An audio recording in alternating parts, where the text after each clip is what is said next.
Таза деп каяктан чыгарып атат бул нерсени? Сырттан сүйлөшөлү дейбиз. 5 жолу нерсе болуп аткан болсо, 5 жолу. 5 жолу болуп аткан болсо бул балага кантип таза болот? Кантип таза болот? Жо нервме тийип атат, уже кыйкыра турган маселеге алып келип атасыңар, силерчи? Сизге официальный заключение берелик. Заключение берелик. Заключение негизинде 5 жолу болуп аткан болсо кандай таза деп атасыңар? Сен эмненин негизинде таза деп атасың? 5 жолу болгон болсо. 5 жолу болуп аткан болсо. кырбай туруңузчу. Бул жак Мына баланы карагыла. Кыйналып атат. Булар болсо таптаза деп чыгарып атат. Таптаза деп чыгарып атат. Буларчы?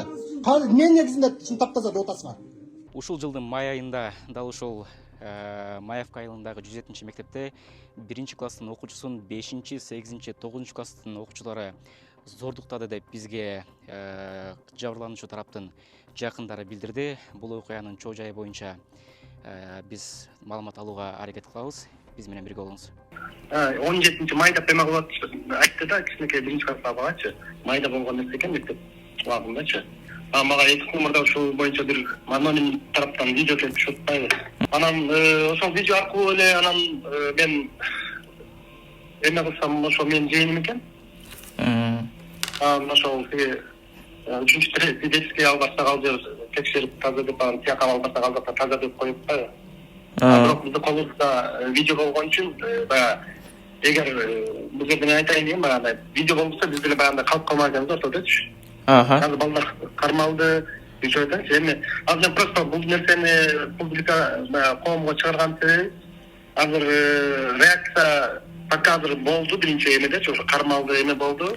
Ошол 1-класстын окуучусуна 3 бала зордуктап ушундай 5 күн 5 жол болуптур. Эми арка-аркагачы канча күн болду эле. Мен бул жерде ачууланган экспертизанын таптаза экен деген болуп атат да. Ошого ал жакта жиним келип ошол видеону чыгарып атам да менчи. Милиция тарап балдарды азыркы учурда камакка алды? Балдар азыр кармалды, үчөө тең кармалыптыр. Эми кармалды деп айтты. Чоңду кармаганын мындай көрбөдүм, коридордо кармалды, ал уже тияка кирди. Берки балдар экинчи тергөөгө кирип чыккандан кийин ал балдар мындай сыртта жүрүшкөн. Балким жашы жете элек болгон үчүн ушундай болду да, ошол жерде. Бирок негизи мыйзам чегинде алар деле колонияга кетиш керек да, негизичи. Себеби оор эме болуп атат да.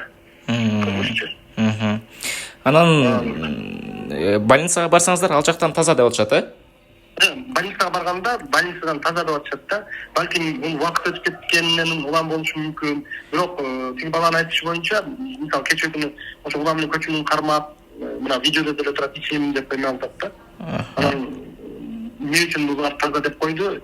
Анан мага биринчи барганда мына жыйынтык чыкты деп койду милициячы. Мен узунданып кантип силер бул нерсени таза деп атасыңар деп кирип эме кылайын, кара ал жакта пока чечим чыгара элекпиз деп эки сүйлөп атпайбы бул жерде да тигилер. Окуя негизи майдын канчалар болуп калат? Мен баланын эмеси боюнча 17 майда болду деп атат меничи. Биринчи ошо колу бутун байлап ушундай кылышты да баланычы. Коркутуп атаңды өлтүрөбүз, апаңды өлтүрөбүз деп биринчи коркутуп эме кылып, кийин алдап акча беришиптир, магазинге алып барыптыр. Ушинтип башталганда жакындапчы. Анан тиги 9-класстын баласы уюштурганда, 5-класстын баласы чакырып чыгып үйүнө кирип ушундай эмелер болуп кылган экен да мунучу. 1-класстын окуучусу. Бул негизи сиздер качан билдиңиздер бул жөнүндө? Мен мына 2 күн мурда билип атпайм бул нерсени. Мага аноним тараптан видео келип түшүп атат да. Булдан ошол тарап жөнөтүп, силер эмеңер болот деп тааныган бирөө окшойт. Мен деле так таанымам, бир аял жөнөттү да, ушундай эмеңер болот деп, женим болот деп, ушундай уят бир видео бар. Дедилер, мен чочуп кеттим да, эмне болуптур десем, ушундай бир видео бар, бирок жөнөтө албайм деп башта ушинтип эме кылат. Бериңиз, мага жардам бере турган болсоңуз, до конца бериңиз деп эме алсам, видеосун салып атпайм магачы. Салсам, аябай эле страшный видео экен. Прям мындай видео экен да, балдардычы. Урматтуу көрөрмандар, азыркы учурда өзүңүздөр көргөндөй эле дал ушул Маевка айылындагы 107 мектепке келдик. Бул мектептин директорунан бул окуя боюнча комментарий алууга аракет кылдык, бирок азыркы учурда чогулуштамын деп биздин суроолорго жооп берүүгө баш тартты.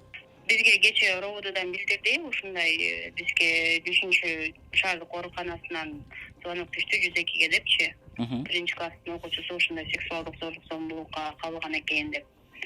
Анан ал боюнча ушул мектепке тиешеси бар деп шектүү катары 3 окуучуну суракка алышкан экен. Анан азыр ошо неме кылмыш иши козголуп, тергөө иштери жүрүп атыптыр да. Сиздер тараптан кандай иштер болуп атат? Бизге маалымат кечээ түштү да 17-июнда. Азыр балдардын баары каникул убагында. Балдар окубай эле. Бирок буга чейин бул жанагындай зордук зомбулук боюнча алдын алуу иштери мектептерде байма-бай жүргүзүлүп турат да. Половое воспитание боюнча кассак сааттар өтүлөт, балдарга айтылат, ата-энелерге айтылат. Бирок ошого карабай бул ситуация ошо кечээ болгонун биз кечээ эле билдик да. Негизи ушул окуянын жанагы баланын жакындарына, жакын эмелерге колдоо көрсөтүлөбү негизи? Аны азыр бул жакта тергөө иштери жүрүп атпайбы, тиги РОВДдачы. Анан ошондой болгонуна байланыштуу биз ал жака да кийлигиш алып эткенбиз. Социальный сопровождение ал жака судзащита кызматкерлери да катышып атат да. Азыр эжекеси биз азыр ушул мектептин астында турган болчук да. Анан астында туруп ушул мектептин директору менен комментарий алып байланышып эме кыла десек, азыркы учурда ал мен жинай алыштамын, жооп бере албайм деп эле эме кылып атышат да. Сиздер кандайдыр бир ошолорго комментарий берип кой деп айта аласыздарбы? Ал немеден кечиресизби? Бул шаардык мектептер, райондо билим берүү башкармалары биз мэрияга караштуубуз да. Любой комментарий, жанагындай интервью, телевидениялар тартканда Бишкек шаар мэриясынын өзүнүн пресс-службасы бар, билесиздер да, ошол жактан уруксат алып келсеңиздер, андан кийин ал киши берет. Урматтуу көрөрмандар, азыркы учурда 1-май райондук ички иштер башкармалыгы билдиргендей бул иш боюнча тергөө жүрүп жатат. Жанагы кылмыш жаза кодексинин 155-беренесине ылайык, башкача айтканда, сексуалдык мүнөздөгү зордук, зомбулук беренеси менен кылмыш иши козголуптур.